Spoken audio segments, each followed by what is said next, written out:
মধ্যপ্রাচ্যে যুক্তরাষ্ট্র, ইসরায়েল, ইরানের মধ্যে সংঘাতের ঘটনায় আটকে পড়া ৩৭৮ বাংলাদেশিকে নিয়ে ইউএস বাংলার দুটি বিশেষ ফ্লাইট ঢাকায় পৌঁছেছে। সকালে সংযুক্ত আরব আমিরাত থেকে আসা বাংলাদেশিরা রাজধানীর হজরত শাহজালাল আন্তর্জাতিক বিমানবন্দরে অবতরণ করেন। মধ্যপ্রাচ্যে চলমান সংঘাতে ফ্লাইট স্থগিত হওয়ায় সংযুক্ত আরব আমিরাতের দুবাইয়ে আটকা পড়েন তারা। তাদের গ্রহণ করতে বিমানবন্দরে অপেক্ষারত স্বজনরা বলেন, হঠাৎই যুদ্ধের পরিস্থিতি তৈরি হওয়ায় স্বজনরা উদ্বিগ্ন ছিলেন।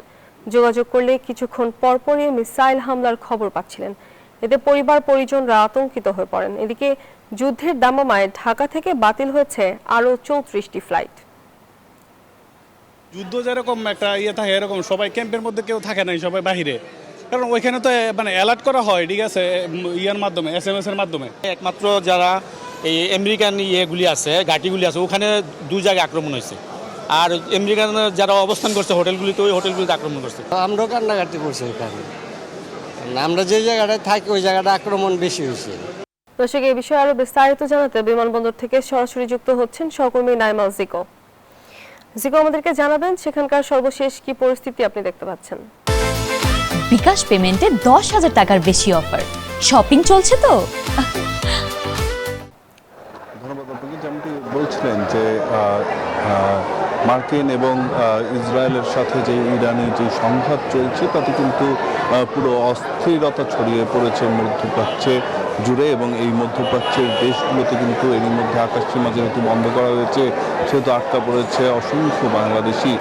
যেহেতু বাংলাদেশের অধিকাংশ একটি বড় কর্মজীবী মানুষ যারা বিদেশে শ্রমিক হিসেবে কাজ করে বা অন্যান্য কর্মে কাজ করে সেখানেই বসবাস করে, তো সেখানে প্রচুর পরিমাণে মানুষ আটকা পড়েছে এবং তাদেরকে কিন্তু একে আনা শুরু হয়েছে বাংলাদেশে। এবং এরই মধ্যে কিন্তু আজকে বাংলাদেশে ইউএস বাংলা দুটি বিশেষ ফ্লাইটে করে দুই দফায় প্রায় 300 জনেরও বেশি মানুষকে বাংলাদেশে আনা হয়েছে। আমি যদি একটু দেখাই যে আমি এই মুহূর্তে রয়েছি শাহজালাল আন্তর্জাতিক বিমানবন্দরে, এবং এখানে যেমনটি দেখছেন যে এখন পর্যন্ত কিন্তু আমরা দেখছি বহু মানুষ ভেতর থেকে বেরিয়ে আসছেন এবং দীর্ঘক্ষণ আসলে দীর্ঘদিন আটকা ছিলেন। দেশে ফেরার যে আকাঙ্ক্ষাটি ছিল সেটি কিন্তু তাদের মধ্যে পরিলক্ষিত হয়েছে, এবং বাংলাদেশে তাদের যেই স্বজনেরা ছিল তাদের মধ্যে একটি উদ্বেগ উৎকণ্ঠা আসলে কাজ করছিল, যেহেতু সেখানে সংঘাতময় একটি পরিস্থিতি চলছে, জরুরি একটি অবস্থা চলছে।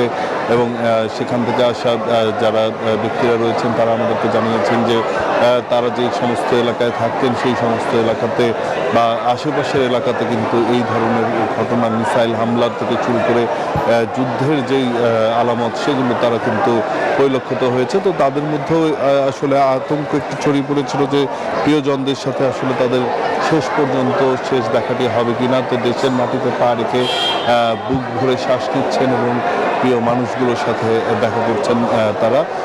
আজ বিকেলে আরও একটি বিশেষ ফ্লাইট যাওয়ার কথা রয়েছে, সেটিতে করে আরও বাংলাদেশি যারা এখানে আটকে পড়ে রয়েছেন তাদেরকেও বাংলাদেশে আনা হবে বলে আমাদেরকে জানানো হয়েছে। তো এই ছিল এখন পর্যন্ত আমার কাছে শাহজালাল আন্তর্জাতিক বিমানবন্দর থেকে সবশেষ তথ্য।